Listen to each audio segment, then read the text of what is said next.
ନମସ୍କାର ଦର୍ଶକ ବନ୍ଧୁ। ଆଜି ନତାଶା ମୁକ୍ତିକୁ ମାରିବା ପାଇଁ ଆସିଥିବ। ସେତିକିବେଳେ ନତାଶା କହିବାକୁ ତ ବହୁତ କିଛି ଅଛି, ହେଲେ ମୁଁ ଟାଇମ୍ ୱେଷ୍ଟ କରିବାକୁ ଚାହୁଁନି। ମୋର ଏବେ ମୁଡ୍ ଜମା ନାହିଁ। ତତେ ସବୁ କଷ୍ଟ ଯନ୍ତ୍ରଣାରୁ ଆଜି ମୁକ୍ତି ଦଉଛି। ସୋ ପ୍ଲିଜ୍ ଉପରକୁ ଯାଇକି ଟିକେ ଆରାମ କର। ଆଉ ହଁ, ମୋତେ ମୋ ଏଡି ସହିତ ଟିକେ ଆରାମରେ ବଞ୍ଚିବାକୁ ଦେ। ଏମିତି କହି ନତାଶା ମାରିବାକୁ ଯାଉଥିବେ। ସେତିକିବେଳେ ନତାଶାର ଦିଦି ଆସିଯିବେ। ଆଉ ଲାଇଟ୍ ପକାଇବା ବେଳେ ନତାଶା ଡରିକି ଅନେଇ ଦେବେ।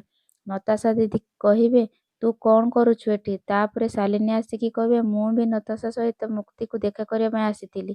ବିଚରା ନତାଶା ମୁକ୍ତିର ଏମିତି ଅବସ୍ଥା ଦେଖି କାନ୍ଦି କାନ୍ଦି କଳା କାଠ ପଡ଼ିଗଲାଣି। ତାପରେ ନତାଶା ଦିଦି କହିବେ, ଠିକ୍ କଥା, ତମେ ଦୁଇଜଣ ମାଇ ପାଇଁ କେତେ ଟେନସନରେ ଅଛ ନା? ତାପରେ ସେ କହିବେ, ତମର ଯଦି ଦେଖା ସାକ୍ଷାତ ହେଇଗଲାଣି, ତମେ ଏଠୁ ଯାଅ, ମୁଁ ଏଠି ଅଛି।